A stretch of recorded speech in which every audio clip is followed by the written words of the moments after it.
The Hezbollah resistance movement attacked for the first time Israeli military bases in the occupied Syrian Golan. In Russia, the government warned on the United States' attempts to destabilize the member nations of the Community of Independent States. In Mexico, authorities called on President-elect Donald Trump's administration to promote dialogue following the president's threats to impose radical tariffs.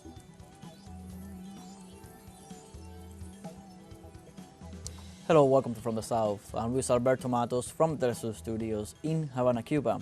We begin with the news.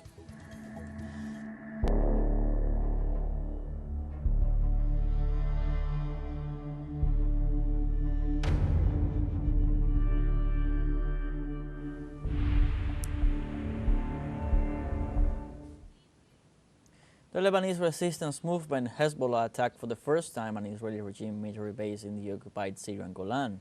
The Lebanese resistance confirmed a series of operations against the Israeli occupation, 10 in Lebanese territories and 11 in occupied territories.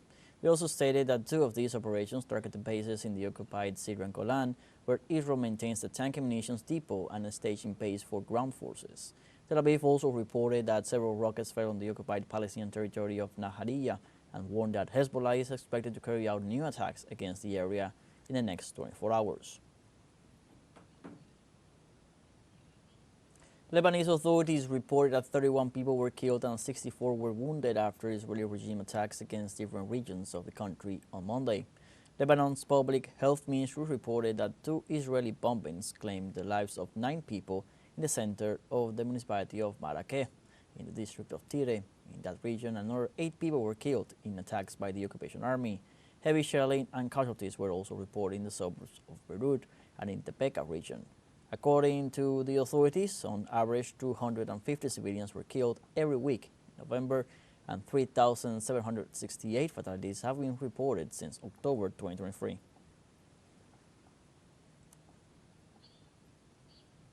At the United Nations, a special meeting will commemorate Palestine Day this November 26 on the eve of the anniversary of the partition resolution that stipulated in 1947 the creation of an Arab state in the still occupied territories. The meeting will recall one of the oldest debts of the organization and will become a space for solidarity after more than a year of Israeli offensive in Gaza since 1977. The international date highlights the need to comply with the resolution that stipulated the creation of a Jewish state and an Arab state in Palestine. Despite the decades that have passed, of the 2 states contemplated in the resolution, only Israel has been created. On heavy rains and high sea waves flooded thousands of tents of displaced Palestinians west of the city of Han Yunis in the Gaza Strip. The torrential rains that fell during the night of Monday flooded the tents and in some places washed away plastic and cloth shelters.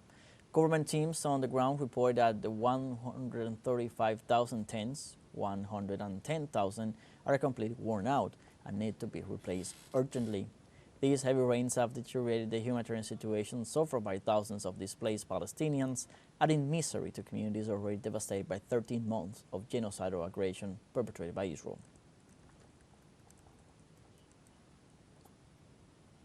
And the Syrian government condemns the U.S. support for Israel and Ukraine that undermines security and stability worldwide. The Syrian Ministry of Foreign Affairs condemned Washington's hostile attitude towards the Russian Federation by supplying long-range ballistic missiles to Ukraine. It also affirmed that the U.S. actions defy international laws and violate arms control agreements and treaties. Furthermore, he warned that the actions of the United States will lead the region and its surroundings to an unprecedented level of escalation and would also push the world to the risk of nuclear war. Its consequences will be faced by all the peoples of the world.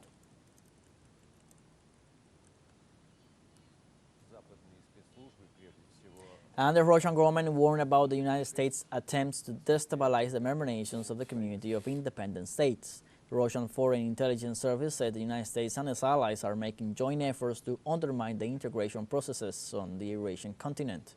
The intelligence service indicated that the U.S. and British intelligence agencies have set themselves the ambitious task of breaking not only political and economic ties, but also the deep historical and even geographical ties between the nations of the region.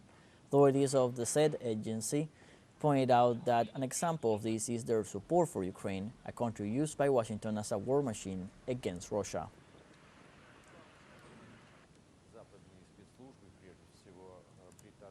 And Russia denounces Western attempts to spark a color revolution in Georgia following the results of the parliamentary elections. Russian Foreign Minister Sergei Lavrov warned that the West continues with its efforts to increase tensions in the conflicts in the region. The head of the Russian diplomacy also warned that Western countries, which are also members of NATO, are taking advantage of their influence on non-governmental organizations to destabilize the internal politics of Georgia. Opposition parties qualified the parliamentary elections of October 26 as an alleged fraud, and with them have unleashed matrices to generate scenarios of violence with the use of students, although the Central Electoral Commission certified the results of the elections.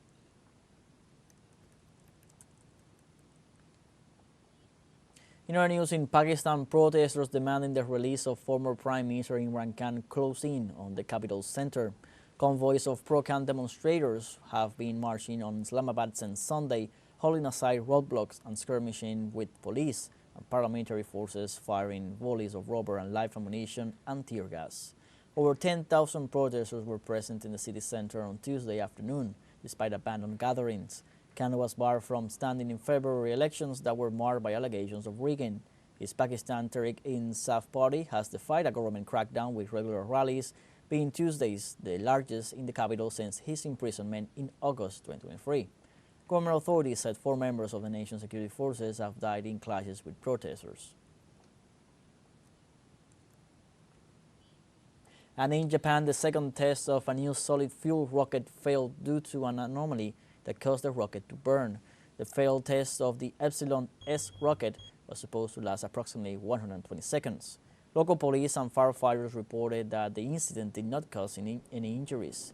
The error that led to the fire and whose cause is still unknown occurred in the second stage of the rocket. This is not the first unsuccessful test. Back in July 2023, the Epsilon S rocket exploded seconds after the ignition. Tuesday's test began at 8:30 a.m. local time at the Tanegashima Space Center in the south of the country.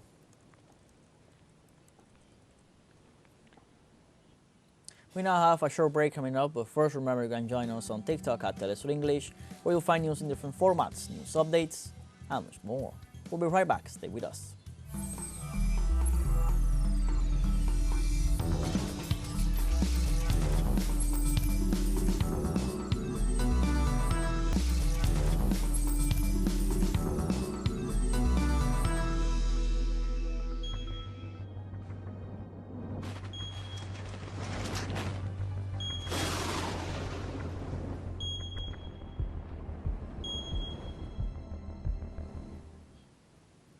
Welcome back. In western Indonesia, rescue workers used heavy equipment on Tuesday to dig out from weakened flooding and landslides that have killed at least 20 people. Beginning Saturday, heavy rain pounded 4 districts across northern Sumatra, producing the deadly floods and landslides. Disaster chief in hardest hit Karo district, Yusri Nadiak, said the discovery of victims not yet reported missing to authorities remain a possibility. Rescue and recovery efforts are hindered by the lack of electricity and cell phone reception. Indonesia has suffered a string of recent extreme weather events, which experts say are made more likely by climate change. In May, at least 6 people died after a mixture of ash, sand, and pebbles carried down from the eruption of Mount Marapi in West Sumatra.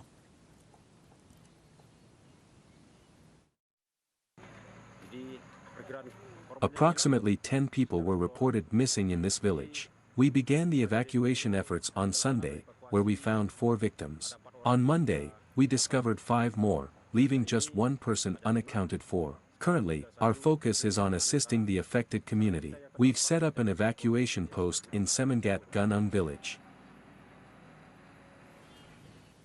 Brazilian meteorological authorities warn of high temperatures in the Amazon region, adding that they could reach 5.1 degrees Celsius above normal for this time of year.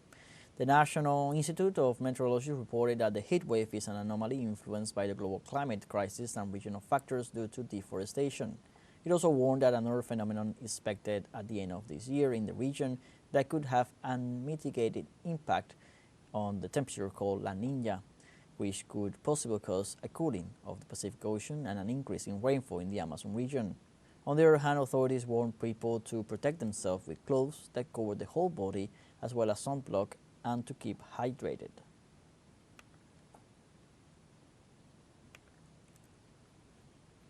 In Nicaragua, the National Assembly passed a law against the imposition of foreign sanctions that violate international law. The bill proposed by the presidency is titled Protection of Nicaraguans Against External Sanctions and Aggressions. It imposes penalties on those entities that implement these coercive measures against the country. With its approval, no entity or person in the country may deny or suspend services to natural and legal individuals, private entities, and state institutions. For his part, legislator Filiberto Rodriguez rejected the interfering actions of foreign governments and invited the Nicaraguan people to comply with and enforce this law with all the legal instruments at their disposal.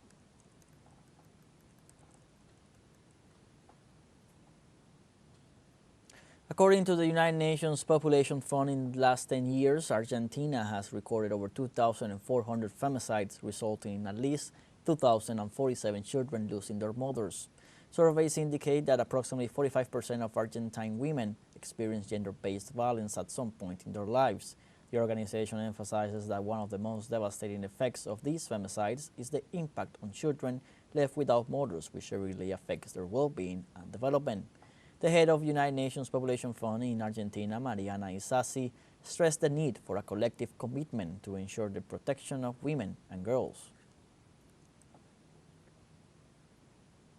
And more than 17 million people in Argentina are exposed to arsenic-containing water, according to recent research to be published in journal Water and Health.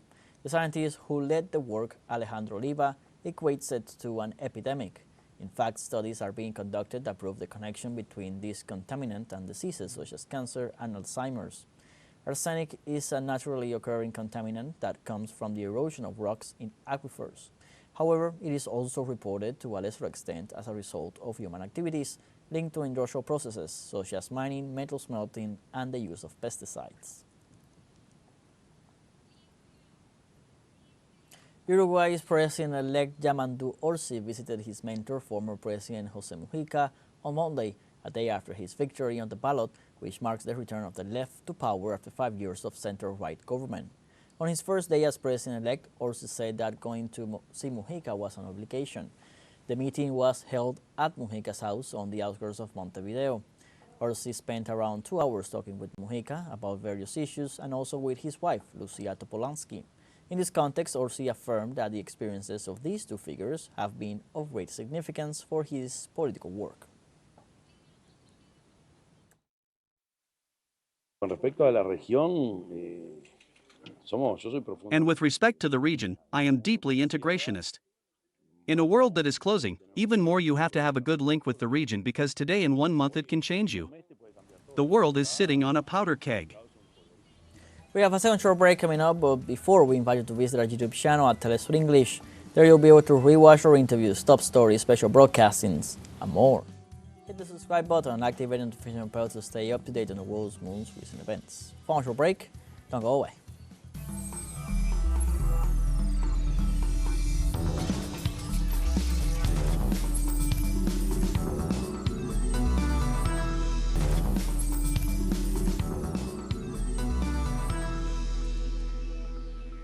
Welcome back. In Mexico, authorities call on President-elect Donald Trump's administration to promote dialogue following the president's threats to impose tariffs against the neighboring country.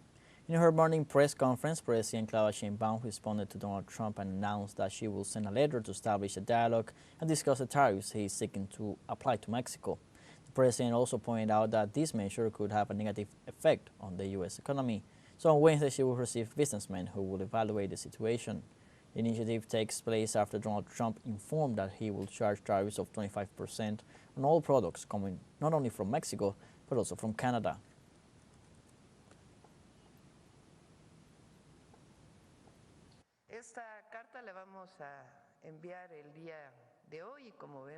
We are going to send this letter today. As you can see, we are proposing a dialogue with President Trump's team. Tomorrow, a council of businessmen that we have been forming for some time, coordinated by Altagracia Gomez and the Secretary of Economy Marcelo Ebrard. Because first, we are going to show what the increase in tariffs would mean for the United States, the impact that the United States economy would experience if tariffs are increased. And around 199 Cuban doctors will arrive in Mexico on Monday to work in remote communities as part of the existing agreement between the two countries. Last July, during the administration of López Obrador, it was announced that nearly 2,700 new doctors would arrive in the country to provide services in 282 basic hospitals and integrated communities located in rural or highly marginalized areas. As explained at the time by the former director of the Mexican Social Security Institute, Zoe Robledo, the Cuban doctors will go to cover high-demand specialties. After her election to office, President Claudia Sheinbaum expressed her intention to continue with the agreement with Cuba in health matters.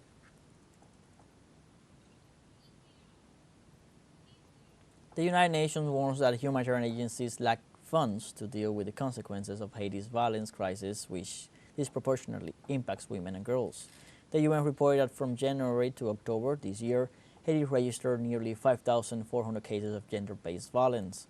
United Nations Secretary General Representative Stephen Dujarric stated that services against gender violence and sexual abuse are seriously underfunded and that the agency's population fund has obtained only 19% of the necessary funding. They point out that at least 2,000 people have left their homes due to the resurgence of violence in the country.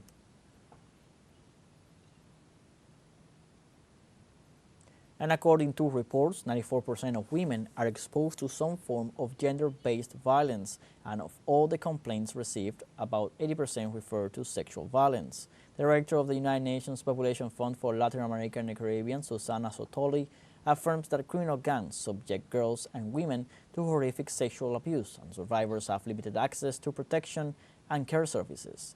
In this context, reports indicate that Haiti has experienced a 1,000% increase in sexual violence against children by year 2024. Although humanitarian organizations are working with local authorities to provide essential services for victims, aid remains insufficient and inaccessible.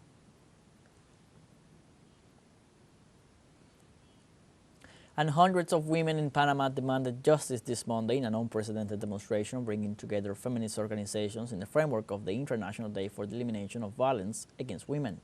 Activists demanded the state policies to protect women's lives in the face of the increase of gender violence. Demonstrators emphasized that violence transcends physical aggression, since inequalities persist in the political, economic, and domestic spheres. Other demands included the lack of recognition of women's disproportionate burden of household chores, as well as the cultural and structural barriers that hinder their access to better paid leadership positions.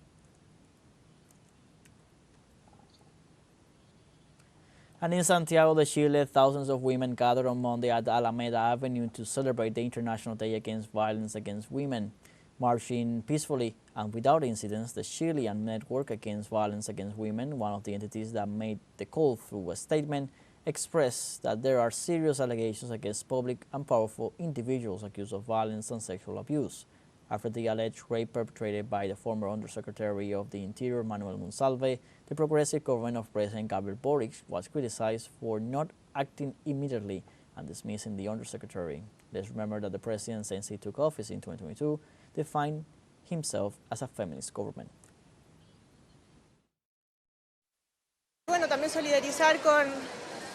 This is to show solidarity with all the women abused every day in this country, in this continent. Although there have been some advances, we have to show our anger. There is still a long way to go. We must continue to demand change. Starting this November 26, Chile will host the 11th Ibero-American Peace Branding Forum. The event, which will run until November 29th at the Technical University Federico Santa Maria, will bring together leaders, experts, and representatives from 14 countries in the region with the aim of strengthening the exchange and collaboration between agencies and institutions that work with this concept. Among the topics to be discussed in panels are the roles of the public and private sectors in building a country's image, digital strategies in brand promotion, and the impact of communicators and influencers on travel decisions. Countries that will be present include Argentina, Brazil, Colombia, Cuba, Uruguay, Costa Rica, Ecuador, El Salvador, and Chile.